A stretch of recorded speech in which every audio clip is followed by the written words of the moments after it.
বাংলাদেশে ইলেকশন করতে চান, আপনার কিন্তু ফলাফলটা পূর্ব থেকে নির্ধারণ করে দিতে হবে। আওয়ামী লীগ ছাড়া বাংলাদেশের বৃহত্তম রাজনৈতিক দল হচ্ছে বিএনপি। তো আওয়ামী লীগ ছাড়া যদি ইলেকশন হয় তাহলে বিএনপির একপাক্ষিক নিরঙ্কুশ বিজয় ছাড়া কিন্তু এটি একমাত্র ফলাফল। তো সেক্ষেত্রে যদি এনসিপি কে সরকার বিজয়ী করে দেখাতে চায়, জামায়াতকে সরকার যদি বিজয়ী দেখাতে চায়, তাহলে তাদের বিজয়ী করার দায়িত্ব কিন্তু বিএনপি কে নিতে হবে। বিএনপি কে আগে থেকেই বলে দিতে হবে যে এনসিপি এই আসনটিতে জিতবে, এনসিপি এই আসনটিতে জিতবে। পূর্ব নির্ধারিত ফলাফল ছাড়া কোন ধরনের ইলেকশন এই দখলদার ফ্যাসিস্ট ইউনূস সরকারের পক্ষে করা সম্ভব নয়। সবাইকে স্বাগত জানাই প্রতি সপ্তাহের সাক্ষাৎকার ভিত্তিক অনুষ্ঠান যত কথা নবনীতা চৌধুরীর সাথে। এই অনুষ্ঠানে আমার আজকের অতিথি নিষিদ্ধ ঘোষিত বাংলাদেশ ছাত্রলীগের সভাপতি সাদ্দাম হোসেন। সাদ্দাম, আপনাকে স্বাগত জানাই এই অনুষ্ঠানে। সাদ্দাম, ডাকসু নির্বাচন হচ্ছে বেশ কয়েক বছর পর, আপনারা হতে দেন নাই সেই অভিযোগ আছে। 2019-এ শেষ নির্বাচনটা হলো, আপনারা নাই, এখন কেমন লাগছে? বাংলাদেশ ছাত্রলীগ সবসময়ই নির্বাচন চেয়েছে এবং যখন 3 দশকের কাছাকাছি সময় নির্বাচন বন্ধ ছিল, বাংলাদেশ ছাত্রলীগই কিন্তু নির্বাচনের উদ্যোগ গ্রহণ করেছে, আওয়ামী লীগ সরকার সহযোগিতা করেছে এবং সেটির মাধ্যমে কিন্তু একটা অংশগ্রহণমূলক নির্বাচন অনুষ্ঠিত হয়েছে। আর এবারের যে নির্বাচনটি বিশ্ববিদ্যালয় প্রশাসন করার চেষ্টা করছে, এই নির্বাচনের আগেই কিন্তু বাংলাদেশের ছাত্র সমাজের বৃহত্তর অংশকে প্রতিনিধিত্বকারী একটা ছাত্র সংগঠন বাংলাদেশ ছাত্রলীগ, এবং যেই সংগঠনের সঙ্গে ডাকসুর সঙ্গে ওতপ্রোতভাবে আমাদের ঐতিহ্য জড়িয়ে আছে, সেই সংগঠনকে কিন্তু নিষিদ্ধ করা হয়েছে, বেআইনি ঘোষণা করেছে। একটি বেআইনি সরকারই সেটি করেছে। এবং শুধুমাত্র তাই নয়, এবার যখন নির্বাচনটি অনুষ্ঠিত হচ্ছে, বাংলাদেশ ছাত্রলীগের নেতাকর্মীদের নির্বাচনে অংশগ্রহণ করার সুযোগ তো দূরের কথা, তারা এটিকে নির্বাচন বলছে, অথচ সবচেয়ে বড় ছাত্র সংগঠনকে তারা নির্বাচনের বাইরে রাখছে। এমনকি শুধু তাই নয়, আমাদের যারা একে তো বিভিন্ন পর্যায়ের শিক্ষার্থীদেরকে সাময়িক বহিষ্কার করা হয়েছে, ভুল ক্রমে যারা ভোটার তালিকা তো এসেছে তাদের নামও কিন্তু বিশ্ববিদ্যালয় প্রশাসন বাতিল করে দিচ্ছে। এমনকি আমাদের যারা প্রথম বর্ষ দ্বিতীয় বর্ষের শিক্ষার্থী, ঢাকা বিশ্ববিদ্যালয় ছাত্রলীগের কর্মী সমর্থক কিংবা শুভানুদেহী, তাদেরও কিন্তু ভোটার তালিকা থেকে নাম বাদ দিয়েছে। তো এটি তো এক ধরনের প্রহসন, কারণ নির্বাচন মানেই আপনার অংশগ্রহণ। কৌতূহল, মানে আমার একটা খুব কৌতূহল, বিশ্ববিদ্যালয় প্রশাসন সেটা কিভাবে করছে? মানে ধরেন হাসনাত সার্জিসেরও তো ছাত্রলীগে একেবারে নেতৃত্ব স্থানীয় পদ ছিল, হল ছাত্রলীগ পর্যায়ে, মানে সেই কাগজও দেখেছি আমরা, নাকি মানে ঢাকা বিশ্ববিদ্যালয় ছাত্রলীগ পর্যায়ে। তো আমরা শুনি ছাত্র শিবিরের নেতৃত্ব পর্যায়ে যারা আছেন তাদের অনেকেও ছাত্রলীগের সঙ্গে জড়িত ছিলেন এবং সদস্য পদ আছে, নেতৃত্ব পদ আছে। তাহলে বিশ্ববিদ্যালয় প্রশাসন এটা কোন ছাঁকনি দিয়ে ছেকে ঠিক করছেন যে কোন ছাত্রলীগদের তারা বাদ দেবেন আর কোন ছাত্রলীগদের তারা রাখবেন? বিশ্ববিদ্যালয় প্রশাসনেরই আসলে এটির জবাব দেওয়ার প্রয়োজন, কারণ আসলে তারা একটা মাপকাঠি নির্ধারণ করে তারা বিভিন্ন জনকে শাস্তির আওতায় নিয়ে আসে, এবং সেটির কারণে দেখুন যে আজকে বাংলাদেশ ছাত্রলীগের অনুপ্রবেশের ঘটনা তো ঘটেছে, এবং এই সংগঠনে এই প্রবেশ করে সম্পৃক্ততার সুযোগ নিয়ে বিভিন্ন ধরনের অপকর্মমূলক কর্মকাণ্ডে কিন্তু তারা সম্পৃক্ত হয়েছে, এবং আজকে কিন্তু তারা কাউকে যোগ্য হিসেবে ঘোষণা করছে, কাউকে অযোগ্য হিসেবে ঘোষণা করছে, কেউ প্রার্থী হিসেবে থাকছে, কেউ কিন্তু ভোটার তালিকাতে নাম থাকারও সুযোগ থাকছে না।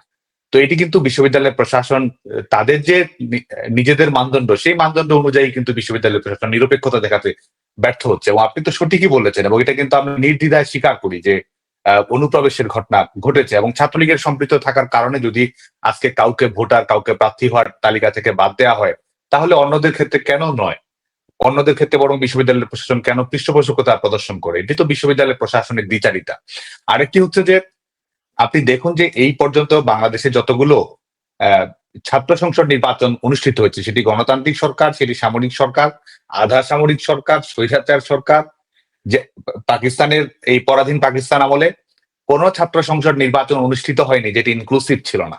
প্রত্যেকটি ছাত্র সংসদ নির্বাচনে প্রত্যেকটি ছাত্র সংগঠন, সেই সংগঠনের মেইন স্ট্রিম হোক, বামপন্থী রাজনীতির হোক, আলট্রা লেফট হোক, এমনকি যারা হয়তো বিভিন্ন ধরনের অভিযোগ আছে, সেই সব সংগঠনও কিন্তু নানা ধরনের স্বাভাবিক প্রক্রিয়ায় নির্বাচনে অংশগ্রহণ করেছে। তো বাংলাদেশের ইতিহাসে প্রথমবারের মতো ঢাকা বিশ্ববিদ্যালয়ের ছাত্র সংসদ নির্বাচন অনুষ্ঠিত হতে যাচ্ছে, যেটি বাংলাদেশের সবচেয়ে বৃহত্তম ছাত্র সংগঠনকে বাইরে রেখে। আমরা 2019 সালে নির্বাচন অনুষ্ঠিত হয়েছে, জাতীয়তাবাদী ছাত্রদল তো নির্বাচনে অংশগ্রহণ করেছে, তারা আজকে কথায় কথায় ফ্যাসিস্ট বলছে। তো আজকে ছাত্রদল তো নির্বাচনে অংশগ্রহণ করেছে 2019 সালে, আজকে তো 2025 সালে ছাত্রলীগের নেতাকর্মীদের নির্বাচন তো দূরের কথা, ভোটার তালিকায় থাকার মতো বাস্তবতা সুযোগ এই বিশ্ববিদ্যালয় প্রশাসন রাখেনি। ভোটার তালিকায় নেই, ছাত্রত্ব নেই, ছাত্রত্ব থাকলে সেটিকেও তারা বাতিল করে দিচ্ছে।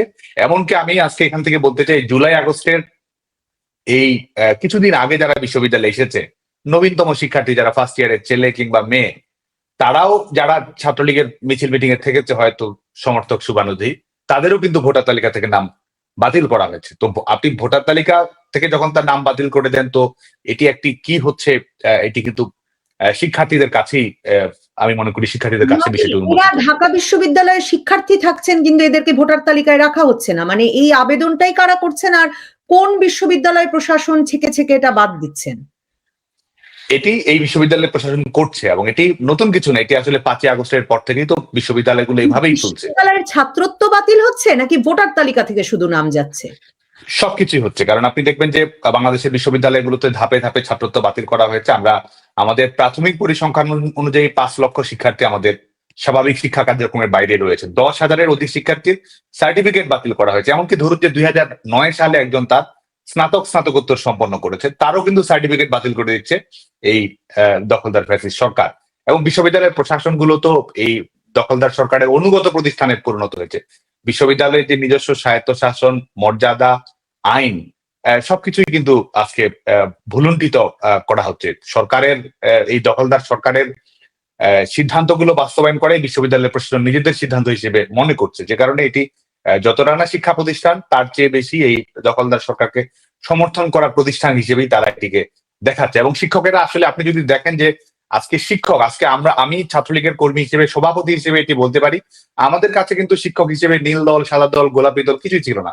শিক্ষক আমাদের কাছে শিক্ষক। এমনকি আজকে যারা সাদা দলের শিক্ষক আছে, সবার সঙ্গে আমাদের শিক্ষক ছাত্রের যে স্বাভাবিক সম্পর্ক, সেটি কিন্তু ছিল। আজকে দেখুন বিশ্ববিদ্যালয়ের শিক্ষকেরা আমাদের শিক্ষার্থীদের ছাত্রত্ব বাতিল করে দিচ্ছেন, সার্টিফিকেট বাতিল করে দিচ্ছেন, ক্লাস পরীক্ষায় আসার সুযোগ দিচ্ছেন না। আমাদের ছেলেমেয়েরা শিক্ষককে যখন প্রশ্ন করছে যে স্যার আমি তো ফার্স্ট ইয়ারে পড়ি, আমি ক্লাসে আসবো, আমি পরীক্ষায় অংশগ্রহণ করব, তিনি বলে দিচ্ছেন যে আমি দায়িত্ব নিতে পারবো না, তোমার নিরাপত্তার দায়িত্ব আমি দিতে পারবো না। তো বিশ্ববিদ্যালয় প্রশাসনের যারা এই তথাকথিত প্রশাসক হিসেবে পরিচয় দিচ্ছে, তো এটি তো তারা যে বিশ্ববিদ্যালয়ের শিক্ষক বা কিংবা বিশ্ববিদ্যালয়ের শিক্ষা প্রশাসক, কোনটির মর্যাদাই তো তারা রাখতে পারছে না। এবং যতটা না তারা শিক্ষক, তার চেয়ে বেশি তো তারা অনেকটা বলা যায় যে আমরা এই দখলদার সরকারের অনুগত আইন শৃঙ্খলা রক্ষাকারী বাহিনীর উৎসাহী সদস্য যেমন থাকে, যে আজকে শিক্ষা প্রশাসকের অনেকের আচরণ আসলে তেমন হচ্ছে। কারণ ছাত্ররা রাজনীতি করবে, মতামত থাকবে, থাকতেই পারে, এবং সেখানে পক্ষ বিপক্ষ, প্রতিপক্ষ, অভাব অভিযোগ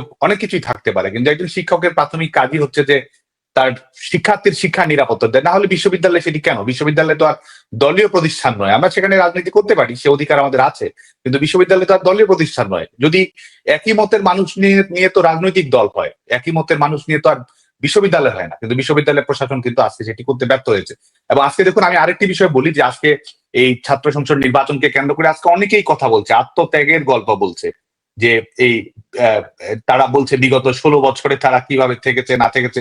বিগত 16 বছর কিন্তু এরা নির্বিঘ্নে লেখাপড়া করেছে, ঢাকা বিশ্ববিদ্যালয়ে এসেছে, টিএসসিতে এসেছে, থেকেছে। আমার সঙ্গে আমার সহপাঠী ছাত্র দল কিংবা অপরাপর বন্ধুরা, তারা নিয়মিত ক্লাস করেছে, পরীক্ষা দিয়েছে, এবং তারা আজকে আত্মত্যাগের গল্প বলছে। অথচ বিশ্ববিদ্যালয়ে গত বছর যে ছেলেটি ভর্তি হয়েছে, শুধুমাত্র মুক্তিযুদ্ধের প্রতি সংবেদনশীলতা থাকার কারণে, শুধুমাত্র বঙ্গবন্ধুর প্রতি মমত্ববোধ থাকার কারণে, শুধুমাত্র আমাদের সংগঠনের শুভানুদেয়ী, হয়তো কর্মীও না, সেটি হওয়ার কারণে আজকে কিন্তু সে বিশ্ববিদ্যালয়ে যেতে পারছে না। অথচ আত্মত্যাগের কথা তাদের কাছে আমাদের শুনতে হচ্ছে, যারা নির্বিঘ্নে বিশ্ববিদ্যালয়ে ক্লাস করেছে, একাডেমিক জীবন পার করেছে, চাকরিতে অংশগ্রহণ করেছে, স্বাভাবিক সামাজিক রাজনৈতিক জীবন তারা অতিবাহিত করেছে।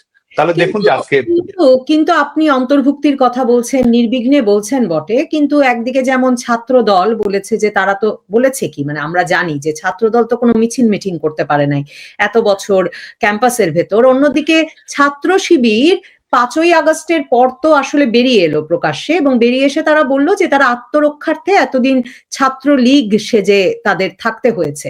এবং 1990 সালের পর থেকে কিন্তু সাদ্দাম, আমি নিশ্চয়ই মানে এটাই আমি জানি এবং আমি ধারণা করি আমি ঠিকই বলছি, 90 সালের পর থেকে ছাত্রলীগ, ছাত্রদল, ছাত্র ইউনিয়ন সকলের সম্মিলিত সিদ্ধান্তে কিন্তু পাবলিক বিশ্ববিদ্যালয়গুলোতে ছাত্র শিবিরের কার্যক্রম প্রকাশ্যে একরকম নিষেধ ছিল। এবং আগস্টের পর আপনারা ছিলেন না, ছাত্রদল, ছাত্র ইউনিয়ন কিন্তু আবারও ছাত্র শিবিরকে ঠেকাতে চেষ্টা করেছিল বিশ্ববিদ্যালয়ের ভেতরে। তো এবার ছাত্র শিবির ফুল প্যানেল দিল, সেই প্যানেল নিয়ে তো কথা বলবোই, কিন্তু এর সাথে আমি এটাও বলতে চাই যে আত্মরক্ষার্থে এতদিন ছাত্রলীগের ভেতর ঢুকে ছাত্র শিবির তাদের রাজনীতি করে গেছে এবং আপনারা টের পান নাই। এখন তো অনেকে সন্দেহ করছেন যে ছাত্রলীগ বিভিন্ন দলের ভেতর, বিশেষ করে শিবিরের ভেতর ঢুকে এখন আত্মরক্ষার্থে রাজনীতি করছে কিনা। প্রথম বিষয়টি যদি বলি যে জাতীয়তাবাদী ছাত্র দল অবশ্যই একটা বৃহত্তম ছাত্র সংগঠন, এবং এটি আমাকে স্বীকার করতেই হবে যে আমাদের গণতান্ত্রিক স্পেস যেটুকু তাদের প্রাপ্য ছিল, সেই জায়গায় আমরা হয়তো অনেক সময় আমাদের সেই প্রত্যাশা হয়তো পূরণ হয়নি। এটি আমাদের সীমাবদ্ধতা হতে পারে, সার্বিক রাজনৈতিক সংকট হতে পারে, বিশ্ববিদ্যালয় ক্যাম্পাসগুলোর বাস্তবতা হতে পারে না, এবং ছাত্র শিবিরের সঙ্গে সম্পৃক্ততা, চার দলীয় জোটের রাজনীতির বাস্তবতা, যুদ্ধাপরাধী পরবর্তী সময়ে, বিচার পরবর্তী সময়ে, গণজাগরণ আন্দোলন পরবর্তী বাস্তবতা নানামুখী কাজ করেছে। কিন্তু এটি স্বীকার করতে হবে, আমি ছাত্র রাজনীতির কর্মী হিসেবে এটুকু বলতে পারি যে সেই গণতান্ত্রিক স্পেসটি জাতীয়তাবাদী ছাত্র দলের জন্য সীমিত ছিল, এটি সত্য।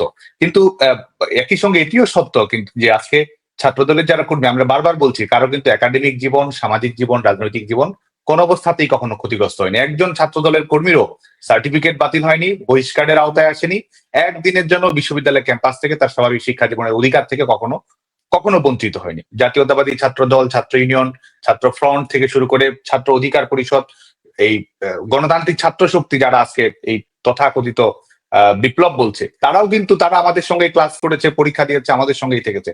আজকে কি বিশ্ববিদ্যালয়ের ছাত্রলীগের নেতাকর্মীদের থাকার সুযোগ হচ্ছে? তো আমাদের গণতান্ত্রিক সংকট ছিল, সীমাবদ্ধতা ছিল, কিন্তু আজকে যেটি হচ্ছে এটি হচ্ছে এক ধরনের ফ্যাসিস্ট রাজনীতির নমুনা বলে আমি মনে করি। আর ইসলামী ছাত্র শিবিরের যে বিষয়টি, সেটি হচ্ছে যে এই সংগঠনটি তো স্বাভাবিকভাবে আমাদের মুক্তিযুদ্ধের বিরোধী, আমাদের স্বাধীনতার বিরোধী, এবং শুধু তাই নয়, যুদ্ধাপরাধের দায়ে অভিযুক্ত, মানবতা বিরোধী অপরাধের দায়ে অভিযুক্ত একটি সংগঠন। আরেকটি হচ্ছে আজকে এই নতুন তাদের নতুন বন্দোবস্তের বাস্তবতায় তারা কিন্তু নির্বিঘ্নে কর্মকাণ্ড পরিচালনা করছে, এবং তাদের লেবাসটি দেখুন, আমাদের ভেতরে তারা প্রবেশ করেছে, আমাদের ভেতরে প্রবেশ করে তারা অপকর্মগুলো করেছে। 15ই জুলাই এমনকি তারা মেয়েদের উপরে নির্যাতন নিপীড়নের ক্ষেত্রে তারা ভূমিকা রেখেছে।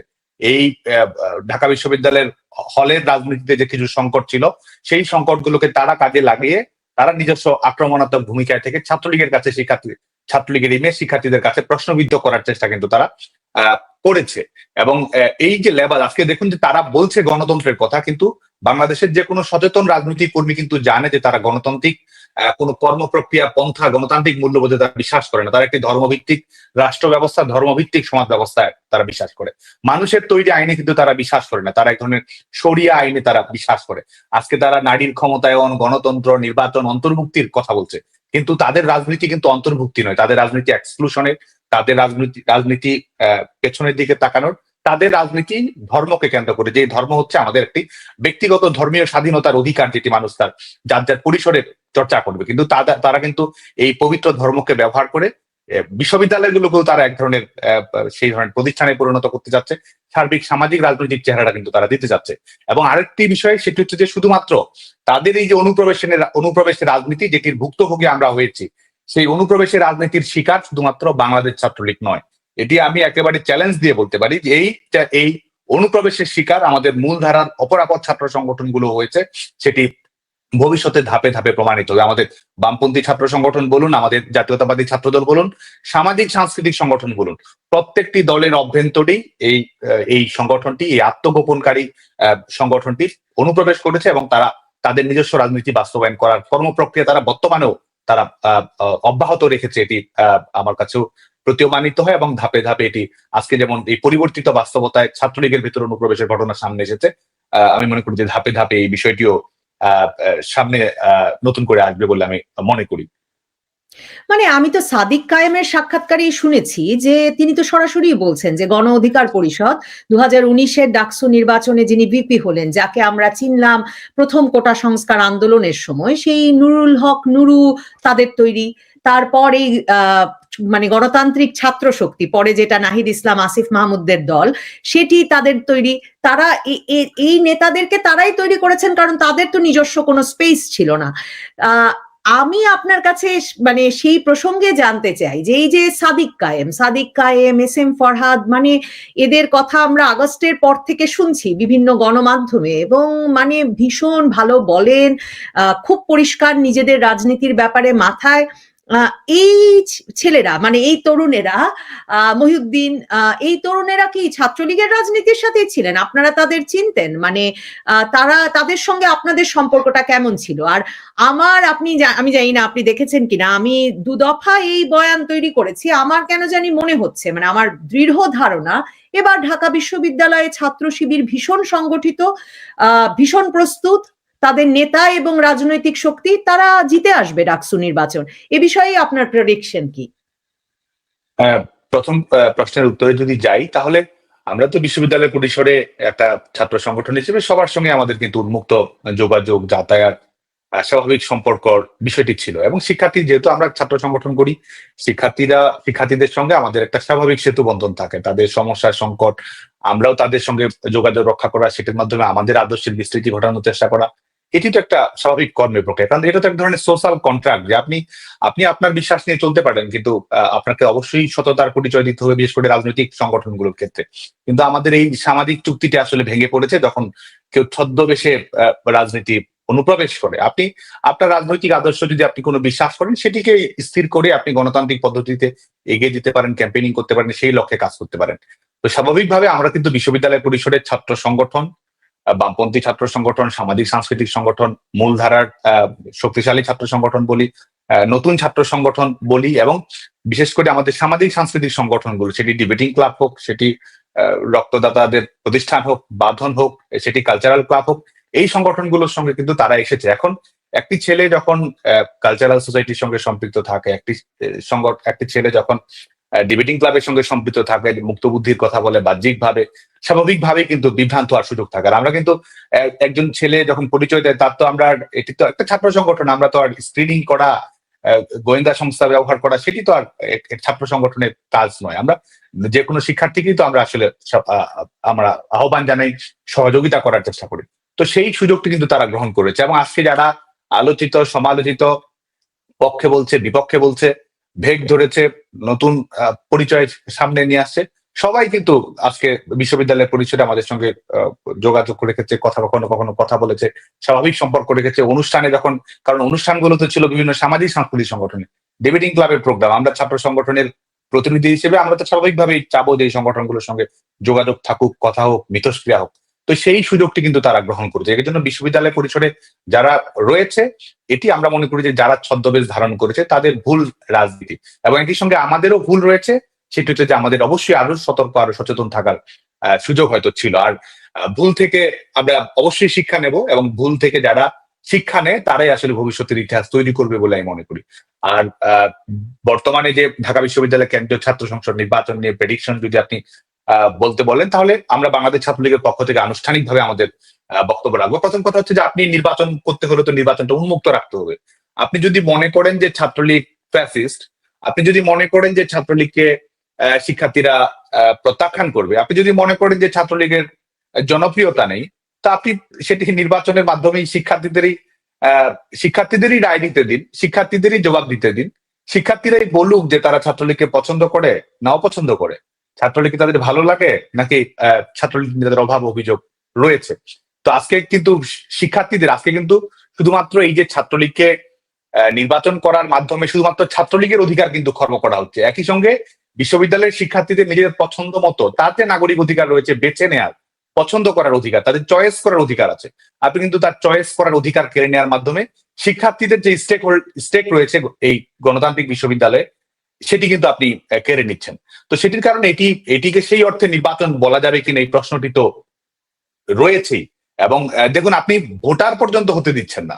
ভোটার তালিকায় নাম আসছে সেই ভোটার পর্যন্ত আপনি বাতিল করে দিচ্ছেন। বিশ্ববিদ্যালয়ের নিয়মিত শিক্ষার্থী বয়সে তার ছাত্রত্ব নেই, না হলে ভুলক্রমে যদি ভোটার তালিকায় নাম আসছে সেখান থেকে আপনি কেটে দিচ্ছেন, তাহলে আপনি এটাকে নির্বাচন বলবেন কেন? এটা তো আপনার এক ধরনের পরিকল্পিত, এক ধরনের আপনার একটা দলের যেমন নিজস্ব নির্বাচন হয় সে ধরনের আমি এবং তুমি মিলে একটা একটা কিছু করে ফেললাম, নিজেই নিজেকে নির্বাচিত করে ফেললাম। এটা আসলে অনেকটা সেরকম বিষয় বলে মনে করি। আর আমরা একটা ইভলভিং সিচুয়েশন আমরা খেয়াল করছি। অবশ্যই আমরা তারপরও, কারণ আমরা কিন্তু অবশ্যই আমরা তো একটা ছাত্র সংগঠন, আমরা কিন্তু একটা কথা বারবার বলি, আমাদের ভুল ত্রুটি থাকতে পারে কিন্তু আমরা দলীয় স্বার্থের চেয়ে, কারণ আমরা তো ছাত্র সংগঠন, এই সংগঠনটার মালিকানা তো শিক্ষার্থীদের নিরাপত্তার স্বার্থ, তাদের মর্যাদা, তাদের প্রয়োজনটাই আমরা অগ্রাধিকার দিই। এবং যেই প্রয়োজনের কারণেই কিন্তু আমরা 17 জুলাই বিশ্ববিদ্যালয়ের শিক্ষার্থীদের নিরাপত্তার কথা ভেবে সংগঠন বিব্রত হবে, আমরা হয়তো বিব্রত হতে পারি, যেটি আজকে 5 আগস্ট পরবর্তী বাস্তবতায় দোষারোপের রাজনীতিতে চলছে, পলিটিক্যাল অ্যাডভান্টেজ নেওয়ার ঘটনা ঘটছে, তারপরেও কিন্তু শিক্ষার্থীদের নিরাপত্তার কথা ভেবে আমরা সেই কাজটি করার চেষ্টা করছি। কারণ আমরা সবসময় বলেছি আমাদের পলিটিক্যাল ক্যারিয়ারের চেয়ে শিক্ষার্থীদের একাডেমিক ক্যারিয়ার আমাদের কাছে গুরুত্বপূর্ণ, সেই কাজটা আমরা করার চেষ্টা করছি। তো আজকে আমরা বিষয়গুলো পর্যবেক্ষণ করছি। এই ঢাকা বিশ্ববিদ্যালয় সহ জাহাঙ্গীরনগর বিশ্ববিদ্যালয়, রাজশাহী বিশ্ববিদ্যালয়ের ঘটনাগুলো, শিক্ষার্থীদের উৎসাহ, অনুৎসাহ, প্রত্যেকটা বিষয় আমরা পর্যবেক্ষণ করছি। নির্বাচন হবে, জাকসুর তো জাহাঙ্গীরনগরেরটা তো খুবই শিগগিরই হতে যাচ্ছে, তারিখও বোধহয় ঘোষণা হয়ে গেছে।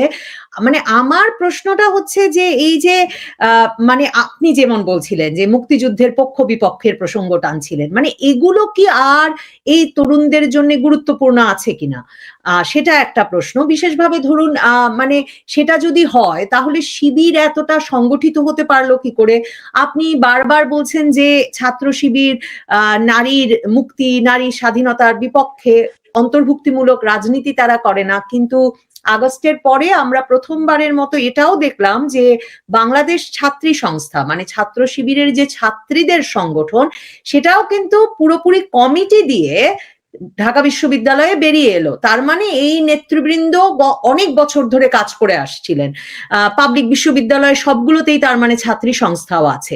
তাহলে মানে মুক্তিযুদ্ধের পক্ষ বিপক্ষ যে বলছেন, বা মেঘমল্লার বসু যে স্লোগান দিচ্ছে, কিংবা নারীর কথা বলছেন, অন্তর্ভুক্তির কথা বলছেন, সেগুলো আসলে গুরুত্বপূর্ণ হচ্ছে কিনা পাবলিক বিশ্ববিদ্যালয়ের স্টুডেন্টদের জন্য, নাকি শিবিরের রাজনীতিটা তাহলে কেন আকর্ষণ করছে? মানে আপনার রাজনৈতিক বিশ্লেষণটা শুনতে চাই। দেখুন, এই সংগঠনটি একটি মৌলবাদী সংগঠন। এই সংগঠনটির যে কর্মপ্রক্রিয়া যদি আপনি দেখেন, এদের অর্থায়নের প্রক্রিয়া, এদের স্কুলিং এর প্রক্রিয়া এবং এদের এই সার্বিকভাবে রাজনীতি, শুধুমাত্র ছাত্র রাজনীতি নয়, পেশাগত রাজনীতি, জাতীয় রাজনীতিকে কেন্দ্র করে তারা যে একটা সার্বিক রূপকল্প সাজিয়েছে, এটি কিন্তু একটা মূলধারার গণছাত্র সংগঠনের যে চরিত্র থাকে, সেই চরিত্র কিন্তু সেই চরিত্রের বাইরে গিয়ে কিন্তু তারা রাজনীতিটা করে।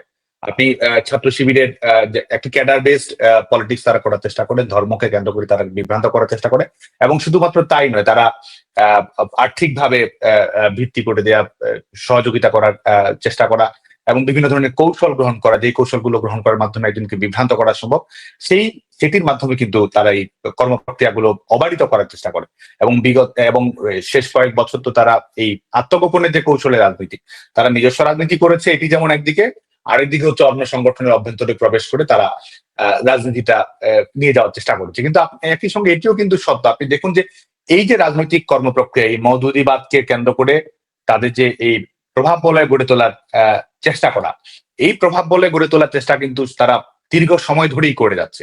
কিন্তু এটি যে খুব বেশি জনমনে প্রভাব ফেলতে পেরেছে সেটিও কিন্তু নয়। আপনি দেখুন যে এই কাজের স্টাইলটি যে নতুন সেটিও কিন্তু না। আজকে দেখুন জামায়াতের আমির, তিনিও কিন্তু আজকে নানা সময় বলছেন যে তিনি প্রগতিশীল ছাত্র সংগঠনের সঙ্গে সম্পৃক্ত ছিলেন। তার মানে কিন্তু অনুপ্রবেশের ঘটনার যে 2024-25-এর বাস্তবতা কিংবা 2008 পরবর্তী বাস্তবতা, এটিও কিন্তু নয়। এটি এইদের রাজনৈতিক কৌশলের মধ্যে এটি রয়েছে এবং তারা এটির মাধ্যমে খুবই অর্গানাইজ ফোর্স হিসেবে থাকার চেষ্টা করে, আর্থিক সমৃদ্ধি থাকে এবং সন্ত্রাসকে তারা ব্যবহার করার চেষ্টা করে, যে সন্ত্রাসের শিকার, এই ছাত্র শিবিরের সন্ত্রাসের শিকার ছাত্রলীগ, ছাত্র দল, আমাদের ছাত্র ইউনিয়ন, ছাত্র ফ্রন্ট, ছাত্র মৈত্রী সবাই কিন্তু হয়েছে। এবং শুধুমাত্র তাই নয়, মুক্ত বুদ্ধি যারা চিন্তক, যারা স্বাধীনভাবে চিন্তা করতে ভালোবাসে, প্রশ্ন করতে ভালোবাসে, বিশ্বাস অবিশ্বাস দুটো করার অধিকারই তো মানুষের আছে, তারা কিন্তু এই ছাত্র শিবিরের দিক থেকে তারা আক্রান্ত সবসময়ই হয়েছে। তো এই সংগঠনটির কৌশলটি একটি বিষয়। তো এই কৌশলের মাধ্যমে তারা একটা নিজস্ব তারা জগৎ তারা গড়ে তোলার চেষ্টা করে, যে জগৎটা তারা বিস্তৃত সুসংগঠিত করার চেষ্টা করে। কিন্তু এটির মাধ্যমে আপনি দেখুন যে আসলে তারা রাজনৈতিক জনমানসেই বা কতটুকু জায়গা করে নিতে পেরেছে, তরুণদের কাছেই বা কতটুকু তারা জায়গা করে নিতে পেরেছে। তরুণদের কাছে কি মুক্তিযুদ্ধ অপ্রাসঙ্গিক হয়েছে? তরুণদের কাছে কি নারীর ক্ষমতায়ন, প্রত্যেক মানুষের সমান অধিকার, অন্তর্ভুক্তি অপ্রাসঙ্গিক হয়েছে? তারা হয়তো তরুণদের কাছে পৌঁছার জন্য এসব শব্দ ব্যবহার করছে, কিন্তু আসলে তরুণদের জীবনধারা কিন্তু তারা বদলে দিতে পারবে না। তাদের প্রকৃত মুখোশ যখন উন্মোচিত হবে, তখন কিন্তু তরুণরা স্বাভাবিকভাবেই সেটি থেকে বিযুক্তি ঘটাবে। তো যে কারণে আমি মনে করি যে তাদের যে মৌলিক সমস্যা, সেটি হচ্ছে যে তাদের যে চিন্তা ভাবনা, এটি যুক্তির সঙ্গে আসলে সামঞ্জস্যপূর্ণ নয়। সেটি যুক্তিবাদিতা হোক, আধুনিক সমাজ ব্যবস্থা হোক, সেটির সঙ্গে সামঞ্জস্যপূর্ণ নয়। যেটি তাদের যে মৌলিক দুর্বলতা রয়েছে, সেই মৌলিক দুর্বলতার কারণেই তারা আসলে জনভিত্তি পাবে না। এবং ঢাকা বিশ্ববিদ্যালয় থেকে শুরু করে, জাহাঙ্গীরনগর বিশ্ববিদ্যালয় থেকে শুরু করে, রাজশাহী বিশ্ববিদ্যালয় ইলেকশন রয়েছে, সবখানে তরুণেরাই, আমরা মনে করি যে তারাই, আমাদের তরুণেরা, এবং বিশেষ করে হয়তো আরো স্পষ্ট করে যদি বলি, তারা হয়তো রাজনীতিও করে না, তারাই দেখবেন যে এদের বিরুদ্ধে ধাপে ধাপে প্রতিরোধ গড়ে তুলবে। তারা আরো বেশি সচেতন হবে, এবং যে অভিজ্ঞতার মধ্য দিয়ে তারা যাচ্ছে, কারণ এই অভিজ্ঞতা অনুপ্রবেশের বিষয়টা তো আজকে উন্মোচিত হয়েছে এত ব্যাপক আকারে। আজকে বাংলাদেশের বেশিরভাগ রাজনৈতিক সচেতন মানুষ কিন্তু অনুপ্রবেশ, ছদ্মবেশ, এই বিষয়গুলো সম্পর্কে তারা ক্রমান্বয়ে জানছে। যে কারণে কিন্তু শিক্ষার্থীরাও কিন্তু শিক্ষার্থীদেরকে বিভ্রান্ত করার সুযোগটিও কিন্তু কমে আসছে। যে কারণে আমি তরুণদের উপর ভরসা রাখতে চাই যে শেষ পর্যন্ত তরুণেরাই জয়ী হবে। আমাদের শুভবুদ্ধি সম্পন্ন, মুক্তবুদ্ধি সম্পন্ন, গণতন্ত্রকামী, প্রগতিশীল তরুণেরাই জয়ী হবে, এবং তারাই শেষ পর্যন্ত আমাদের এই প্রকৃত লড়াইটি লড়ে যাবে। এবং রাজনৈতিক ছাত্র সংগঠনের কর্মীরা তো সক্রিয় ভূমিকা পালন করবেই, কিন্তু যে বিপুল সংখ্যক শিক্ষার্থী রয়েছে, যারা হয়তো নিজের রাজনৈতিক প্রয়োজন, অপ্রয়োজন, নিজের ব্যক্তিগত স্বার্থ, সেসবের বাইরে গিয়েও এই দেশকে ভালোবেসে, সমাজকে ভালোবেসে, যুক্তির প্রশ্নে, আধুনিকতার প্রশ্নে তারাই বরং এগিয়ে নিয়ে যাবে। এবং এই মৌলবাদী সংগঠনগুলো, স্বাধীনতার যুদ্ধাপরাধীতে অভিযুক্ত সংগঠনগুলো, যেটি আমাদের সমাজের প্রবাহকে পেছনের দিকে টানতে চায়, তারা আসলে সাকসেসফুল হবে না বলে আমি মনে করি। তার মানে ছাত্র সংসদ নির্বাচন নিয়ে আপনার আর আমার ভবিষ্যৎবাণী বোধহয় মিলছে না। মানে আমার ভীষণভাবে সংগঠিত মনে হচ্ছে, বিপুল সম্ভাবনা মনে হচ্ছে ছাত্র শিবিরের সবগুলো ছাত্র সংসদ নির্বাচনে। আপনি তাহলে কার সম্ভাবনা দেখেন? মানে ছাত্র দল তো দেখছি গত 1 বছরে তেমন গুছিয়ে উঠতে পারেনি। আপনার কাছে কি খবর আছে? আর আমার আরেকটা খুব জানবার কৌতূহল যে মানে এই যে আগে শুনতাম গণরুম থেকে শুরু করে হল পুরোটাই ছাত্রলীগ, বা যখন যেই সরকার ক্ষমতায় সেই সরকারের ছাত্র সংগঠনগুলো দখলে রেখেছে। তো এখন ছাত্রদল তো অভিযোগ করে যাচ্ছে গত আগস্ট থেকেই যে তারা হলগুলোতে ঢুকতে পারছে না এখনো, এবং মাঝখানে হল কমিটি দিয়ে তো বিরাট ঝামেলার সৃষ্টি হলো। তাহলে হলগুলোতে মানে নিয়ন্ত্রণ বা ব্যবস্থাপনা কারা করছে? মানে গণরুম তো উঠে যাওয়ার বাস্তবতা তৈরি হয় নাই, কারণ এত হল তো তৈরি হয় নাই। ছাত্রদের এসব সিট বরাদ্দ, এসব ব্যাপারগুলো কিভাবে হচ্ছে, কিভাবে চলছে এখন? কোনো খবর পান? আমি আপনার সঙ্গে দ্বিমত বিষয়টি সেটি নয়। আমি যেটি মতামত প্রকাশ করছি সেটা হচ্ছে, দীর্ঘমেয়াদে এই ছাত্র শিবিরের কৌশল কখনোই জয়ী হবে না, শিক্ষার্থীরা ঘুরে দাঁড়াবে।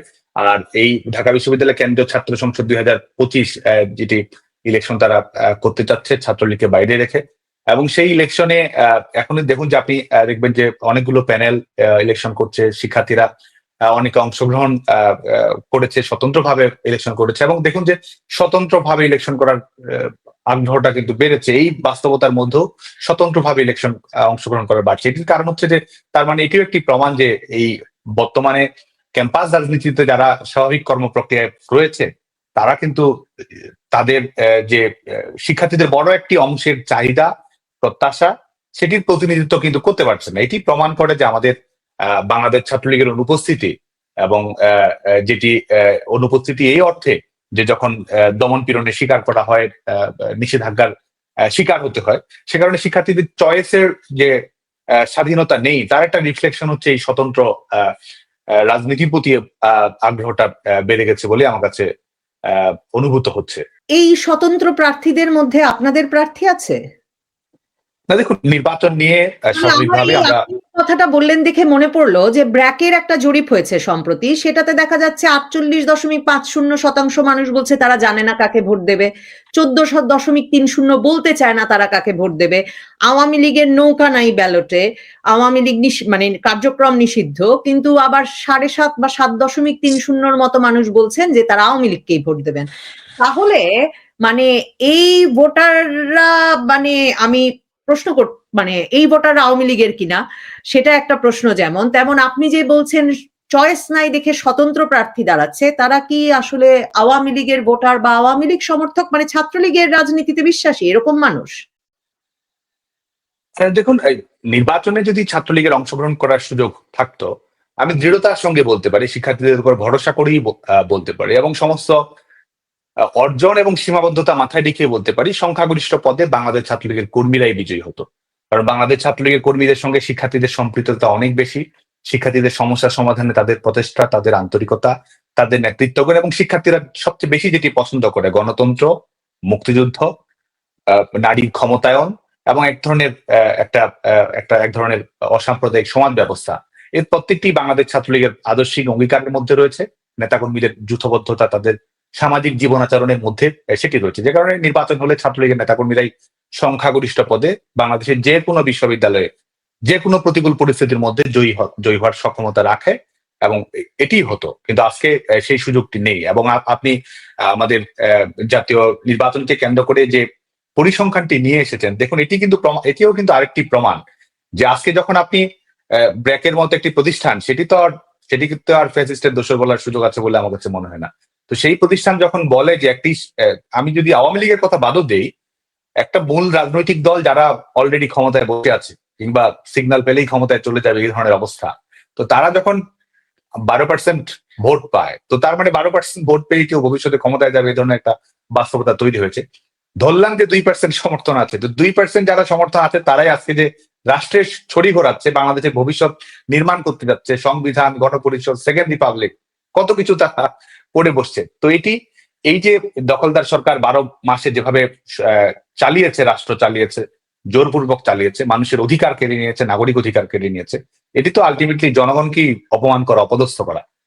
এবং সেই কারণেই যে আওয়ামী লীগ ছাড়া নির্বাচনের প্রতি জনগণের যে কোনো আগ্রহ নেই, এই জরিপ কিন্তু সেটাই প্রমাণ করে। আরেকটি প্রমাণ করে সেটি হচ্ছে যে ভয়ের যে সংস্কৃতি রয়েছে আজকে বাংলাদেশে এই বাস্তবতা কিন্তু নেই যে আপনি তথ্য জরিপকারী, আপনার কাছে কেউ বলবে যে আমি আওয়ামী লীগকে সমর্থন করি, আমি আওয়ামী লীগ সমর্থন করি, এটি বলার পরেই চারপাশে যে মব আসবে না, চারপাশে যে গ্রেপ্তারি পরোয়ানা আসবে না, অনির্দিষ্টকালের কারাবন্দী হতে যে হবে না, জীবনের যে আর গ্যারান্টি থাকবে না, এটি কিন্তু আজকে গোটা বাংলাদেশের বাস্তবতা। তার মানে ভয়ের একটা বাস্তবতা আজকে। এটি কিন্তু আমাদের নির্বাচনকে কেন্দ্র করে সবসময় তো জরিপ হয়, বাংলাদেশের কোন জরিপেই কিন্তু আপনি এত সিদ্ধান্তহীন মানুষ পাবেন না, যেখানে 48% মানুষ সিদ্ধান্ত নেয়নি, কিংবা 20%-এর মতো মানুষ বলতে যাচ্ছে না যে কে কোন দল সমর্থন করে। তার মানে এক ধরনের ফ্যাসিস্ট আবহ, এক ধরনের ভয়ের আবহ, ভয় দেখিয়ে যে শাসন করা, সেটির নমুনা কিন্তু এটি প্রমাণ করে। এবং এটি মনে করার যথেষ্ট কারণ রয়েছে যে যারা সিদ্ধান্ত নিতে পারেনি এবং যারা বলতে চাচ্ছে না। এবং দেখুন যে আজকে শুধুমাত্র কিন্তু আওয়ামী লীগের নেতারা নয়, কর্মীরা পর্যন্ত কিন্তু স্বাভাবিক জীবনযাপন করতে পারছে না। তো তার মানে কিন্তু তাদের কাছেও, কর্মীদের কাছেও কিন্তু জরিপকারীদের পৌঁছার সুযোগ নেই। এই বাস্তবতার মধ্যেও তাহলে এটি মনে করার যথেষ্ট কারণ আছে যে তারা আওয়ামী লীগের প্রতি সংবেদনশীল। তারা মনে করে যে বঙ্গবন্ধু কন্যা শেখ হাসিনার সরকার যে সমৃদ্ধি দিয়েছিল, স্থিতিশীলতা দিয়েছিল, উন্নয়ন দিয়েছিল, সামাজিক জীবনযাপনের মানে পরিবর্তন নিয়ে এসেছিল এবং অশুভ শক্তির বিরুদ্ধে লড়াইয়ের ক্ষেত্রে দৃঢ়তা দেখিয়েছিল, সে কারণে আস্থাটা আসলে আওয়ামী লীগের প্রতি, নৌকার প্রতি বেশি রয়েছে। এবং বাংলাদেশের বিশ্ববিদ্যালয়গুলো তো আর জাতীয় রাজনীতির বাইরে নয়। তো এই ব্র্যাকের এই জরিপ আসলে বিশ্ববিদ্যালয়ের ক্ষেত্রেও কোনো না কোনো ভাবে প্রযোজ্য হয় বলে আমি মনে করি।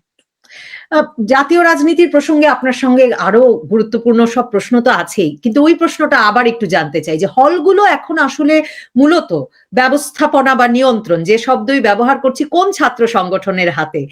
ছাত্রদল তো বলছে তারা ঢুকতে পারেনি এখনো ভালোভাবে, তো তাহলে অন্য কোন সংগঠন? এনসিপির বাগোছাস, বাংলাদেশ গণতান্ত্রিক ছাত্র সংগঠন, তারা বেশি প্রভাবে আছে নাকি ছাত্র শিবির আছে? কি খবর পাচ্ছেন? দেখুন, সবাই বলছে যে কেউই নেই, সবাই বলছে যে কেউই থাকতে পারছে না, আসলে সবকিছুই তাদেরই দখলে রয়েছে। এনসিপি সরকারে নেই, অথচ তারা সরকারি দল, সবকিছু তারা নিয়ন্ত্রণ করার চেষ্টা করছে। এবং আজকে কিন্তু ঢাকা বিশ্ববিদ্যালয়ের আবাসিক হলগুলোতে আজকে দেখুন যে আবাসিক হলে তো শিক্ষার্থীরা থাকবে, সেখানে গণরুমের যে বাস্তবতার কথা বললেন এবং যেটির সঙ্গে ঘিরে গণরুম, গেস্ট রুম, নানা ধরনের কথাবার্তা বলা হয়। আমরা কিন্তু বাংলাদেশ ছাত্রলীগের পক্ষ থেকে সবসময় বলেছি যে গণরুম, গেস্ট রুমের রাজনীতি বাংলাদেশ ছাত্রলীগ সমর্থন করার প্রশ্নই আসে না। কিন্তু ঢাকা বিশ্ববিদ্যালয়ের আবাসন সংকট রয়েছে। ঢাকা বিশ্ববিদ্যালয়ের শিক্ষার্থী যদি 40,000 হয়, ঢাকা বিশ্ববিদ্যালয়ের আবাসিক সক্ষমতা যদি সেখানে 18,000-এর মতো থাকে, সেখানে শিক্ষার্থী থাকার প্রয়োজন যদি হয় 30,000, তো তাহলে তো সেই অবকাঠামোগত পরিবর্তন না আসা পর্যন্ত বাংলাদেশের গ্রামগঞ্জ, মফস্বল থেকে ছেলে মেয়েদের তো বিশ্ববিদ্যালয়ে থাকতে হবে, কোথাও না কোথাও থাকতে হবে। সে বিকল্প তো বিশ্ববিদ্যালয় প্রশাসনগুলো ব্যবস্থা করেনি। তো বিশ্ববিদ্যালয় প্রশাসনের দায়ভার আসলে ছাত্র সংগঠনগুলোর উপর চাপিয়ে দেওয়ার চেষ্টা করা হয় এবং সেই দায়ভারের একটা আজকে তো এটা তো এখন তো ফ্যাশন হয়েই দাঁড়িয়েছে ছাত্রলীগকে অভিযুক্ত করা, আওয়ামী লীগকে অভিযুক্ত করা। তো আমরা মনে করি যে আমরা যতটুকু খবর পাই ঢাকা বিশ্ববিদ্যালয়ের আবাসিক হলগুলোতেও আজকে কিন্তু আপনি যদি সরকারকে সমর্থন করে আবাসিক হলে থাকতে পারেন, আপনার থাকার অধিকার আছে। আপনি যদি এই দখলদার সরকারের যে বয়ান রয়েছে 24কে বিপ্লব বলে যদি আপনি বিশ্ববিদ্যালয়ে থাকতে চান, আপনি থাকতে পারবেন, কিন্তু আপনার প্রশ্ন করার স্বাধীনতা নেই। আপনার কিন্তু পাল্টা কোনো কথা বলার সুযোগ নেই। সুযোগ তো দূরের কথা, আপনার কিন্তু আবাসিক হলে থাকারও সুযোগ নেই। আবাসিক হলগুলোতে আমরা যেটুকু জানি যে অনানুষ্ঠানিক ভাবে, এবং সেটি কিন্তু বিশেষ করে 5ই আগস্টের পর থেকে তো পরিকল্পিত ভাবে কে কোথায় থাকবে না থাকবে, কিভাবে থাকবে, প্রশাসনের কাছে লিস্ট কিভাবে যাবে, সেটি কিন্তু তারা নির্ধারণ করে দিচ্ছে। সেটি মেধার ভিত্তিতে সিট বন্টন করা, নির্দলীয় ভাবে সিট বন্টন করা, প্রশাসনিক নিয়ন্ত্রণ থাকা, সেটি কিন্তু নেই। সেটি যদি থাকতো তাহলে কিন্তু আজকে আবাসিক হলে আমরা তো আমাদের কর্মী নয়, আমরা সুস্পষ্ট ভাবে জানি যে বাংলাদেশ ছাত্রলীগের কর্মী নয়, তারাও অনেকে কিন্তু আজকে হলে থাকতে পারছেন। হয়তো আমাদের সঙ্গে ছবি রয়েছে, আমাদের সঙ্গে কখনো কোনো কাজে এসেছে, তা আমাদের সঙ্গে ছবি থেকে কেউ উপদেষ্টা পদে বসে আছে, আমাদের সঙ্গে ছবি থেকে কেউ ছড়ি ঘোরাচ্ছে, আর আমাদের সঙ্গে ছবি থাকার কারণে কেউ বিশ্ববিদ্যালয়ে ক্লাস করতে পারছে না। তো এই যে বাস্তবতা, এটি প্রমাণ করে যে তারা যে এক ধরনের সঠতার আশ্রয় নিচ্ছে, এক ধরনের প্রতারণার আশ্রয় নিচ্ছে এবং বিশ্ববিদ্যালয়গুলোকে কিন্তু তারা ব্যবহার করছে। আজকে দেখুন যে বিশ্ববিদ্যালয়ে একজন শিক্ষার্থী, একজন বাবা মা ছেলে মেয়েকে পাঠায়, সে লেখাপড়া করবে, জ্ঞান গবেষণা করবে, ভবিষ্যতে ভালো একটা প্রফেশনে যাবে, এই স্বপ্ন নিয়েই কিন্তু যায়। কিন্তু আজকে কিন্তু বিশ্ববিদ্যালয়গুলোকে আমরা যেটি দেখছি ব্যবহার করার চেষ্টা করা হচ্ছে, আজকে দখলদার সরকারের নিরাপত্তা দেওয়ার জন্য ব্যবহার করার চেষ্টা করা হচ্ছে। আজকে বিশ্ববিদ্যালয়গুলোকে ব্যবহার করার চেষ্টা করা হচ্ছে মৌলবাদী রাজনীতির একটা দুর্গ হিসেবে বিশ্ববিদ্যালয়গুলোকে ব্যবহার করার চেষ্টা করা হচ্ছে। এই দখলদার সরকারের উপদেষ্টারা তারা দুর্নীতি করে বেড়াবে, তারা বিভিন্ন ধরনের অপকর্ম করে বেড়াবে এবং সেটা রক্ষা কবচ হিসেবে বিশ্ববিদ্যালয়গুলোকে তারা নিশ্চিদ্র এক ধরনের ঘাঁটি হিসেবে তারা ব্যবহার করবে। আজকে কিন্তু সেটাই করার চেষ্টা করা হচ্ছে। আজকে বিশ্ববিদ্যালয়গুলোর ছেলেমেয়েরা কিন্তু এক ধরনের অনিশ্চয়তার মধ্যে রয়েছে। দেখুন, আপনি মনে থাকবে আপনার আন্দোলন চলাকালীন সময় বলা হচ্ছিল যে আমাদের ব্রেইন ড্রেনের কথা বলা হচ্ছিল, ছেলেমেয়েরা ফিরে আসবে। অথচ আপনি দেখুন যে আজকে বাংলাদেশের ছেলেমেয়েরা কত বেশি দেশের বাইরে যাচ্ছে, IELTS পরীক্ষা দিয়ে স্নাতক শেষ করে কিংবা শেষ না করে কতজন ছেলে মেয়ে দেশের বাইরে যাচ্ছে, দেশের বাইরে যাওয়ার হারটি কিভাবে বেড়েছে, কারণ দেশের মধ্যে তারা কোনো ভরসা পাচ্ছে না, সেই স্থিতি, সেই নিরাপত্তা, সেই ভবিষ্যৎ তারা দেখতে পাচ্ছে না।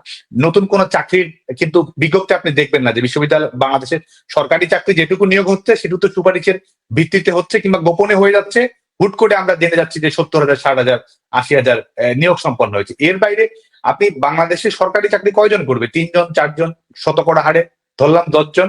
এর বাইরে তো বেসরকারি খাতে চাকরি করতে হবে। এই যে বাংলাদেশের আজকে এক একজন এই বিশ্ববিদ্যালয়গুলোকে ব্যবহার করে নিজেকে ছাত্র নেতা হিসেবে ঘোষণা করে নিজেদের স্বার্থ সমৃদ্ধি, ব্যাংক ব্যালেন্স, গাড়ি বাড়ি, বিয়ে সবকিছুই তারা সম্পন্ন করে ফেলছে। অথচ ছেলেমেয়েরা যারা আবাসিক হলে থাকছে, গণরুমে থাকছে, কষ্ট করে লেখাপড়া করছে, সে কিন্তু জানে না যে লেখাপড়া শেষ করে 4 বছরের লেখাপড়া শেষ করে সে যে, কারণ কলকারখানা বন্ধ, কারণ ইন্ডাস্ট্রিজ বন্ধ, সে কারণে কিন্তু তার জীবন কিন্তু অনিশ্চিত হয়ে যাচ্ছে।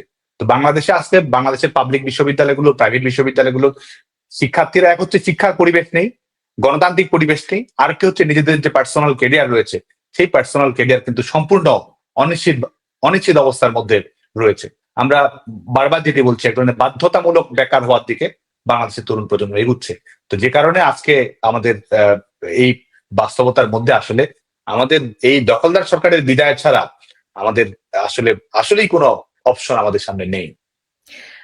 সাদ্দাম, আপনি সম্প্রতি দেখা করে এসেছেন শেখ হাসিনার সঙ্গে, কেমন দেখলেন উনাকে? আর শেখ হাসিনাও দেখছি যে এই আগস্ট মাসে 21 দফা দিলেন, আহ, একটা স্পষ্ট মানে দফা দিয়ে বাংলাদেশ আওয়ামী লীগ একটা ঘোষণার দিকে গেল, এবং সেখানে উনি বারবারই খুব স্পষ্ট করছেন, আপনি এই মাত্র যে কথাটা বলছেন যে ইউনূস সরকারের পতন ঘটাতে হবে। তো আপনাদেরকে মানে হয়তো সব বলবেন না, কিন্তু আমি তবু জানতে চাই যে মানে কি দিক নির্দেশনা দিলেন, আপনারা কি করে ইউনূস সরকারের পতন ঘটাবেন? মানে আপনারা কি প্রত্যাশা করছেন যে ইউনূস সরকারের পতনের আন্দোলনে অন্য কোনো দল খুব শিগগিরই যাবে, আপনারা সেটাতে যোগ দেবেন, নাকি কোন প্রত্যাশা থেকে আপনারা ভাবছেন যে সরকার পতনের আন্দোলন হবে এবং সেটা আপনাদের এখন মূল লক্ষ্য? তারপর শেখ হাসিনা বলছেন নির্বাচনের কথা। শেখ হাসিনার সঙ্গে আওয়ামী লীগের নেতাকর্মী শুধু নয়, বাংলাদেশের সাধারণ মানুষের কিন্তু একটি নিবিড় সংযোগ রয়েছে, এবং 5ই আগস্টের এই বিপর্যয়কর বাস্তবতার পরেও দলকে সংগঠিত করা, সাধারণ মানুষের পাশে থাকা, তাদের অভাব অভিযোগ দৃঢ়তার সঙ্গে তুলে ধরা, প্রত্যেকটি ক্ষেত্রে কিন্তু তিনি সাহসিকতার সঙ্গে মোকাবেলা করছেন। এবং এই যে বিপর্যয় মোকাবেলা করা, তার যে আত্মবিশ্বাস, সমস্ত চ্যালেঞ্জ মোকাবেলা করার ক্ষেত্রে তার যে দৃঢ়তা, জীবনের বাঁকে বাঁকে তিনি এটি প্রমাণ করেছেন। গ্রেনেড মোকাবেলা করেই বাংলাদেশে গণতন্ত্র তিনি ফিরিয়ে নিয়ে এসেছেন, এবং বাংলাদেশ সমৃদ্ধি, স্থিতি, উন্নয়নশীল দেশের মর্যাদা, millennium development goal, sustainable development goal, আমাদের মাথাপিছু আয়, অবকাঠামোগত উন্নয়ন, শিক্ষা, কর্মসংস্থানের সম্প্রসারণ, ডিজিটাল বিপ্লব তিনি কিন্তু সম্পন্ন করেছেন। 81 সালে যখন তিনি দেশে ফিরে আসেন, মিলিটারি ডিক্টেটরদেরকে হটিয়ে বাংলাদেশের গণতন্ত্র কিন্তু প্রতিষ্ঠিত করেছেন শেখ হাসিনা। অতীতে করেছেন, এবারও করবেন, এবং বাংলাদেশের ভরসার নায়ক, ভরসার আস্থাস্থল হচ্ছেন বঙ্গবন্ধু কন্যা দেশরত্ন শেখ হাসিনা। আর আপনি যদি বলেন যে আজকে এই সরকারটা কি শুধুমাত্র আওয়ামী লীগের জন্য সমস্যা, ধরুন আমি যদি কথার কথা বলি যে আওয়ামী লীগকে ছাড়া আপনি ইলেকশন করবেন, তো আওয়ামী লীগকে ছাড়া ইলেকশন করলে এক হচ্ছে যে আপনি বাংলাদেশের অর্ধেক জনগোষ্ঠীকে বাইরে রেখে আপনি ইলেকশন করছেন, কারণ তার মানে বাংলাদেশের মানুষের ভোটাধিকার আপনি যদি পরোক্ষভাবে ভোটাধিকারই আপনি কেড়ে নিচ্ছেন, যে আপনি কাকে ভোট দেবেন কাকে ভোট দেবেন না সেটা আপনি নির্ধারণ করে দিচ্ছেন। আরেকটি হচ্ছে এটি কি বাস্তবসম্মত, বাংলাদেশের জনগণ কি ভোটে অংশগ্রহণ করতে যাবে, সেই মানুষের কি আগ্রহটি থাকবে ভোটের প্রতি, সেটিও তো থাকবে না। আরেকটি হচ্ছে আপনি যদি আওয়ামী লীগকে ছাড়া বাংলাদেশের ইলেকশন করতে চান, আপনার কিন্তু ফলাফলটা পূর্ব থেকে নির্ধারণ করে দিতে হবে। আওয়ামী লীগ ছাড়া বাংলাদেশের বৃহত্তম রাজনৈতিক দল হচ্ছে বিএনপি। তা আওয়ামী লীগ ছাড়া যদি ইলেকশন হয়, তাহলে বিএনপির একপাক্ষিক নিরঙ্কুশ বিজয় ছাড়া কিন্তু এটি একমাত্র ফলাফল। তো সেক্ষেত্রে যদি এনসিপি কে সরকার বিজয়ী করে দেখাতে চায়, জামায়াতকে সরকার যদি বিজয়ী দেখাতে চায়, তাহলে তাদের বিজয়ী করার দায়িত্ব কিন্তু বিএনপি কে নিতে হবে। বিএনপি কে আগে থেকেই বলে দিতে হবে যে এনসিপি এই আসনটিতে জিতবে, এনসিপি এই আসনটিতে জিতবে। পূর্ব নির্ধারিত ফলাফল ছাড়া কোন ধরনের ইলেকশন এই দখলদার ফ্যাসিস্ট ইউনূস সরকারের পক্ষে করা সম্ভব নয়। আরেকটি হচ্ছে আপনি যদি এই ধরনের আপনি যে সংকট বাংলাদেশের মধ্যে রয়েছে, এই সংকটের সমাধানের একটি সমাধান, সেটা হচ্ছে ইনক্লুসিভ ইলেকশন, সেটা হচ্ছে অন্তর্ভুক্তিমূলক ইলেকশন, এবং যে ইলেকশনের মাধ্যমে এক ধরনের পজিটিভ কম্পিটিশনের মাধ্যমে জনগণ যাকে নির্বাচিত করবে তারা ক্ষমতায় আসবে, সেই প্রবাহটা আপনাকে নিশ্চিত করতে হবে। এটা যদি আপনি না করেন, তাহলে এক হচ্ছে আপনি বাংলাদেশের গণতন্ত্রের সমস্যাটি সমাধান করতে পারছেন না। 2 নম্বর বিষয় হচ্ছে বাংলাদেশের স্থিতিশীলতার যে সংকট, শেখ হাসিনা যে স্থিতিশীলতা বাংলাদেশের মানুষকে দিয়েছিলেন, অর্থনৈতিক নিরাপত্তা যেটি শেখ হাসিনা সরকার দিয়েছিলেন, সেই স্থিতিশীলতা কিন্তু বাংলাদেশে আপনি নিশ্চিত করতে পারবেন না, এবং একটা গণতান্ত্রিক অগ্রযাত্রা সেটাও কিন্তু আপনি করতে পারবেন না। আজকে দেখুন, আজকে আমরা অবাক হয়ে লক্ষ্য করি যে তারা গণতন্ত্র বলছে, তারা জনগণের অধিকারের কথা বলছে, তারা ভোটের অধিকারের কথা বলছে, তারা মৌলিক অধিকারের কথা বলছে, অথচ আওয়ামী লীগের রাজনৈতিক অধিকার, নাগরিক অধিকার, সাধারণ মানুষের পছন্দ করার অধিকার সবকিছুই কিন্তু তারা ক্ষুণ্ণ করে দিচ্ছে। যে কারণে আজকে একজন সাধারণ নাগরিক, আজকে দেখুন এই দখলদার সরকার থাকার কারণেই কিন্তু মানুষও তো নিরাপত্তা, মানুষ কর্মহীন হয়ে পড়ছে, মানুষের অর্থনৈতিক সক্ষমতা কমে যাচ্ছে, বাংলাদেশের মানুষের জীবনযাপনের যে মান ছিল সেটি ক্রমান্বয়ে পড়ে যাচ্ছে, অবকাঠামোগত উন্নয়ন সম্পূর্ণ থমকে আছে, বিনিয়োগ বাংলাদেশের শূন্যের কোঠায় নেমে আসছে, বেকারত্বের হার বেড়ে যাচ্ছে, অতি দারিদ্র্যের হার বেড়ে যাচ্ছে, আমাদের নারীরা নিরাপত্তাহীনতার মধ্যে পড়ে গেছে। এবং কে না জানে যে এই 12 মাসে আমাদের যেটি একটি অন্যতম বড় চ্যালেঞ্জ, যে জঙ্গিবাদী শাসন, আজকে তো জঙ্গিবাদী শাসন ব্যবস্থা, জঙ্গিবাদী কর্মকাণ্ড, এগুলোকে আজকে যেভাবে এই ধরনের বিষয়গুলোকে স্কিপ করে দেওয়ার চেষ্টা করা হচ্ছে, বৈধতা দেওয়ার চেষ্টা করা হচ্ছে, কিংবা বাংলাদেশে এই ধরনের বাস্তবতা নেই যে অস্বীকার করার চেষ্টা করা হচ্ছে, এটির কারণে কিন্তু আমাদের সেই চ্যালেঞ্জটিও কিন্তু রয়েছে যে ভবিষ্যতে এক ধরনের জঙ্গিবাদী চ্যালেঞ্জ যেটি বাংলাদেশ অলরেডি মোকাবেলা করছে, সেটি কিন্তু আরো বিপর্যয়কর বাস্তবতার দিকে বাংলাদেশকে ঠেলে দিতে পারে। তো সে কারণে আপনি এই দখলদার ইউনূস সরকারকে রেখে বাংলাদেশের কোনো সমস্যারই সমাধান করতে পারবে না। কেউ যদি মনে করে যে ইউনূস সরকারকে রেখে, এবং সেটা শুধু আওয়ামী লীগের নয়, এমনকি যদি বিএনপির কথাও যদি বলি, অপরাপর সিভিল সোসাইটির কথা যদি বলি, চাকরিজীবীর কথা যদি বলি, পেশাজীবীর কথা যদি বলি, এই দখলদার ইউনূসের অধীনে যদি একপাক্ষিক ইলেকশন হয়, এবং যেটি সম্ভব নয়, আসলে বাস্তবসম্মত নয়, সেটি যদি হয়ে থাকে, সেটি বাংলাদেশের সমস্যা কেবলই বাড়াবে, বাংলাদেশের জনগণের সংকট কেবল বাড়াবে। তার মানে আপনাদের এখন একটা প্রত্যাশা যে জামাত, এনসিপি, বিএনপি আসলে আসন ভাগাভাগিতে একমত হতে পারবে না, এবং যেহেতু নির্বাচনটা বিএনপি মানে বিজয়ী হবে, সেই কারণে শেষ পর্যন্ত নির্বাচনটি হতে পারবে না, মানে সেই মানে কারণে নির্বাচন ঠেকানোর একটা আন্দোলন হবে। মানে আওয়ামী লীগ ঠিক কোন সময়ে মানে ভাবছে যে তার একটা রাজনৈতিক প্রত্যাবর্তন সম্ভব? কারণ আপনি যে সাধারণ জনগণের কথাও বলছেন, আপনি তো আপনার রাজনৈতিক অভিজ্ঞতা থেকে জানেন যে রাজনৈতিক দল সংগঠিত না করলে তো আর সাধারণ জনগণ আন্দোলন করতে পারেন না। মানে 2024-এর আন্দোলনও তো রাজনৈতিকভাবে সংগঠিত হয়েছিল, সেটা এখন পরিষ্কার। এটি তো প্রিডিটারমাইন্ড ফলাফলই তো শুধু নয়, একটা নির্বাচন করার জন্য একটা সরকার, যেটি রাজনৈতিক সরকার নয়, যেটি কোনো সাংবিধানিক সরকার নয়, যেটি কোনো আইনি সরকার নয়, সেই সরকারের কিন্তু কিছু মাপকাঠি রয়েছে। আপনার প্রশাসনিক দক্ষতা থাকতে হবে, আপনার আইন শৃঙ্খলার উপরে এক ধরনের আইন শৃঙ্খলা সুন্দর রাখার, সুস্থ রাখার, স্বাভাবিক রাখার সক্ষমতা থাকতে হবে, এবং এক ধরনের অন্তর্ভুক্তিমূলক রাজনৈতিক নীতির দিকে আপনাকে যেতে হবে। তো যেই সরকার সচিবালয় ঘেরাও করলে এইচএসসি পরীক্ষা বাতিল করে, যেই সরকার ভোরবেলা এক ধরনের বাস্তবতার মধ্যে তারা পরের দিনের এইচএসসি পরীক্ষা বাতিল করে, সেই সরকার বাংলাদেশে, আপনি কল্পনা করুন, সেই সরকার নির্বাচনের ফলাফল ঘোষণা করছে, রিটার্নিং অফিসার ফলাফল ঘোষণা করছে। এই বাস্তবতা কিন্তু বাংলাদেশে আজকে নেই। আইন শৃঙ্খলা পরিস্থিতি তো সম্পূর্ণ আজকে ভেঙে পড়েছে। এখন যে যেখানে যে অবস্থায় যা চাচ্ছে, বাংলাদেশে কিন্তু তাই করে ফেলতে পারছে। কোন একটা রায় প্রয়োজন, এই দখল বিএনপির পক্ষে কোন একটি রায় প্রয়োজন, সে আদালত দিয়ে সেটি করে নিচ্ছে। কাউকে মুক্তি দেওয়া প্রয়োজন, কাউকে কারাবন্দী করা প্রয়োজন, সে পুলিশের মাধ্যমে সেটি করে নিচ্ছে। অনেক সময় পুলিশের প্রয়োজন হচ্ছে না।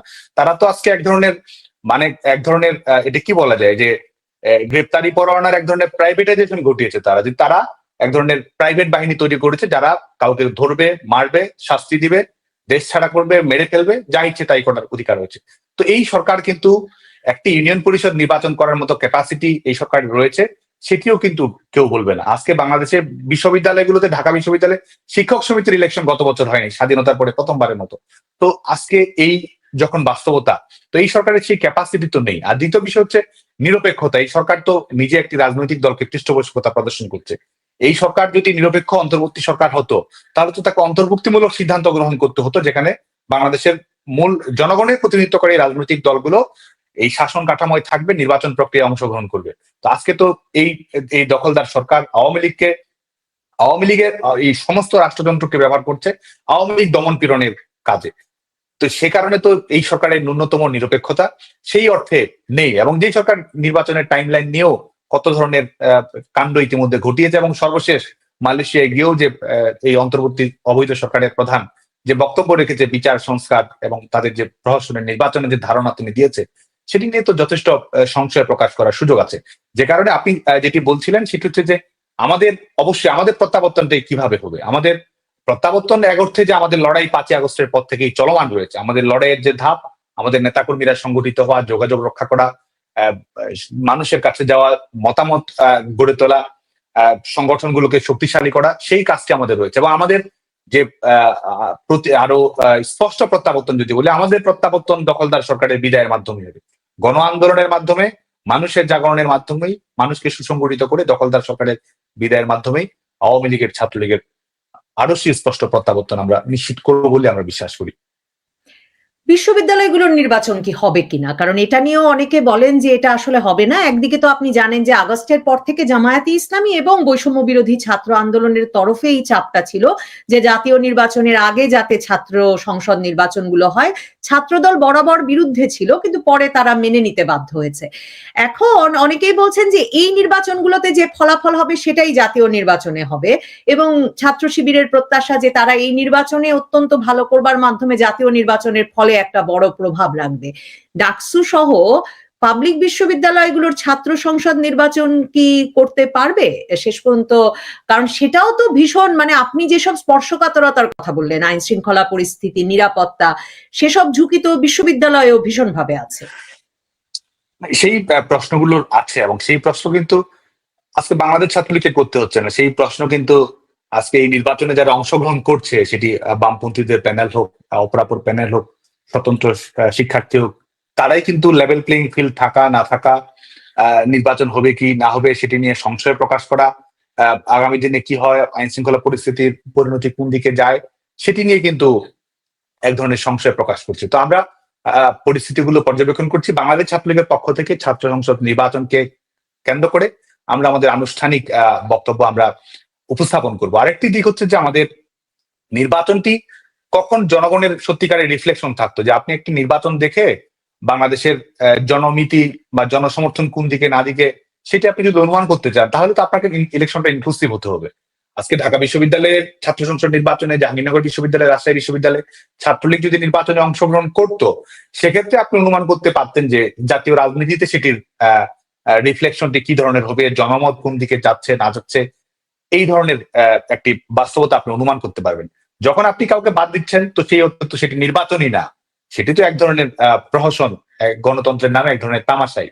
এবং যেই তামাশা আপনি কল্পনা করুন, যেই তামাশা বাংলাদেশের মিলিটারি ডিক্টেটররা দেখায়নি, যেই তামাশা পাকিস্তান আমলে পাকিস্তানের মিলিটারি ডিক্টেটররা দেখাতে পারেন, ঢাকা বিশ্ববিদ্যালয়ের ছাত্র সংসদ নির্বাচনে একটি নির্বাচনে নেই যেখানে কোনো ছাত্র সংগঠনকে নির্বাচনী প্রক্রিয়ার বাইরে রাখা হয়েছে।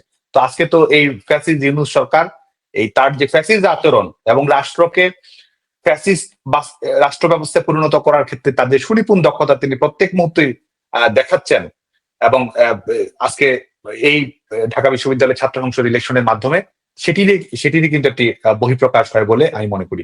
তো আমি সে কারণেই বলি যে নির্বাচনটি হচ্ছে, এটিকে আসলে সেই অর্থে নির্বাচন বলার সুযোগ নেই। হওয়া না হওয়া নিয়ে সংশয় তো অবশ্যই রয়েছে, কিন্তু আমরা বাংলাদেশ ছাত্রলীগের পক্ষ থেকে আমরা স্পষ্ট করে বলতে চাই যে আমরা বিশ্ববিদ্যালয়গুলোর বাস্তবতা, শিক্ষার্থীদের প্রত্যাশা প্রয়োজন, আমাদের গণতান্ত্রিক আন্দোলনকে শক্তিশালী করা, মৌলবাদকে পরাজিত করা, স্বাধীনতা বিরোধী যুদ্ধাপরাধীদের পৃষ্ঠপোষকদের পরাজিত করার সার্বিক দৃষ্টিভঙ্গির আলোকেই আমরা আমাদের কর্মকৌশল নির্ধারণ করব। 2014 জাতীয় নির্বাচন, 2024 জাতীয় নির্বাচনের কথা যদি বলি, তাহলে অনেক মানে এটা তো সেগুলো তো অন্তর্ভুক্তিমূলক নির্বাচন ছিল না। নির্বাচনে বড় দলগুলো আর কেউই অংশ নেয়নি, কিন্তু একপাক্ষিক নির্বাচন আওয়ামী লীগ জাতীয় সংসদ নির্বাচন অনুষ্ঠান করেছে। তো তারপর আওয়ামী লীগের আসলে নৈতিক জায়গাটা নড়বড়ে হয়ে গেছে কিনা অন্তর্ভুক্তিমূলক নির্বাচন চাইবার ক্ষেত্রে। আর শেখ হাসিনা শুনছিলাম তিনি তত্ত্বাবধায়ক সরকারের অধীনে নির্বাচনের কথা বলছেন। তত্ত্বাবধায়ক সরকারের বিরুদ্ধে তো তার স্পষ্ট অবস্থান ছিল, আওয়ামী লীগের স্পষ্ট অবস্থান ছিল। আওয়ামী লীগ আমলে তত্ত্বাবধায়ক সরকার বাতিল হলো, এই বাতিল হওয়ার প্রেক্ষিতে বিএনপি আর নির্বাচনে অংশ নিল না। তো এখন আপনারা সে পথে হাঁটছেন কেন? নির্বাচন প্রক্রিয়া নিয়ে কিন্তু দেশে বিদেশেই একটু প্রশ্ন রয়েছে। মার্কিন যুক্তরাষ্ট্রের ইলেকশন নিয়ে মার্কিন যুক্তরাষ্ট্রের বর্তমান প্রেসিডেন্ট তিনিও তো কথা বলেন, বিভিন্ন ধরনের বাইরের দেশের ইনফ্লুয়েন্স নিয়ে নানা ধরনের আলাপ আলোচনা হয়। প্রত্যেকটি নির্বাচন নিয়ে সংকট সীমাবদ্ধতা থাকে, কিন্তু আপনি দেখুন যে আওয়ামী লীগের সময় যে ইলেকশন গুলো, আপনার কিন্তু প্রথম যদি আপনি দেখুন সেটি হচ্ছে যে এই ইলেকশন গুলোতে অংশগ্রহণ করার ক্ষেত্রে আপনার রাজনৈতিক অধিকার ছিল কিনা। তো রাজনৈতিক অধিকার তো ছিল, বিএনপি ইলেকশনে অংশগ্রহণ করবে কি করবে না সেটি তো বিএনপির নিজস্ব সিদ্ধান্তের বিষয়, রাজনৈতিক সিদ্ধান্তের বিষয়। 2014 সালের ইলেকশন তো উন্মুক্তই ছিল, বিএনপির অংশগ্রহণ করার সুযোগ ছিল। 2018 সালের ইলেকশনে তো তারা অংশগ্রহণ করেছো, এবং শুধু অংশগ্রহণ করেনি, আপনার যদি মনে থাকে যে দুপুরবেলা বিএনপির মহাসচিবের যে সংবাদ সম্মেলন রয়েছে সেটি নিয়ে তিনি মন্তব্য কিন্তু করেছিলেন যে নির্বাচনের পরিবেশ নিয়ে তিনি আশাবাদ প্রকাশ করেছেন, এবং পরিবেশ পরিস্থিতি নিয়ে তার সন্তুষ্টি কিন্তু তিনি এক প্রকার প্রকাশ করেছিলেন। 2024 সালের নির্বাচনটাও কিন্তু উন্মুক্ত ছিল।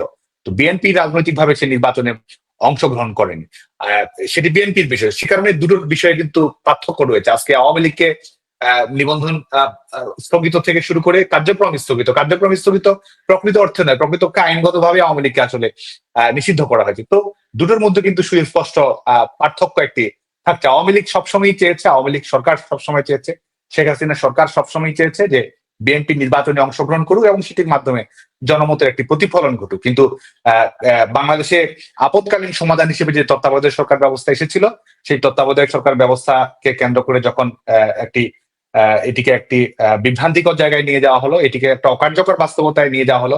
2006 সালে বিএনপির ক্ষমতা হস্তান্তর প্রক্রিয়া, যেখানে তত্ত্বাবধায়ক সরকারকে নিজস্ব প্রয়োজনে ব্যবহার করার বাস্তবতা, বিচার বিভাগকে ব্যবহার করার বাস্তবতা তৈরি হলো, তখন কিন্তু স্বাভাবিকভাবেই এই প্রক্রিয়াটা একটি বিলম্বিত হলো, যে কারণে সমস্যার সংকট অবশ্যই রয়েছে। কিন্তু এটির বেশিরভাগ দায়ভাগ যদি আপনি নিরপেক্ষভাবে দেখেন, আওয়ামী লীগ সরকার আন্তরিক থেকেছে, আওয়ামী লীগ সরকার সমস্যা সমাধানের চেষ্টা করেছে। দল হিসেবে আওয়ামী লীগ গণতান্ত্রিক প্রক্রিয়াকেই সবচেয়ে বেশি জোর দিয়েছে, কিন্তু অপরাপর রাজনৈতিক দলগুলোর সঠিক সিদ্ধান্ত না থাকার কারণে, দায়িত্ব জ্ঞানহীনতার কারণে এই প্রক্রিয়াটিকে আমরা আসলে সাকসেসফুল করতে পারিনি।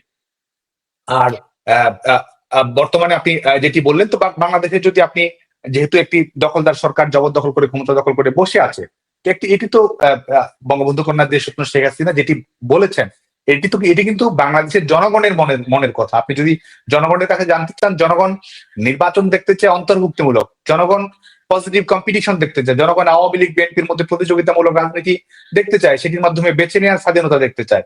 আজকে কিন্তু শেখ হাসিনা কিন্তু সেই জনগণের মনের কথাই বলেছেন। এবং আরেকটি কথা, আপনি প্রশাসনের নির্বাচন কেন করবেন? আপনি প্রশাসনের নির্বাচনে যদি করেন, তাহলে তাদের এই তথাকথিত সংস্কার বিপ্লব এসব কথা কি সম্পূর্ণভাবে অর্থহীন হয়ে যায় না? তো যে কারণে জনগণের চাওয়া নিরপেক্ষ নির্বাচন, জনগণ, শেখ হাসিনা জননেত্রী হিসেবে জনগণের কথাই কিন্তু বলেছেন, এবং এই সরকারের যে সেই ক্যাপাসিটি নেই।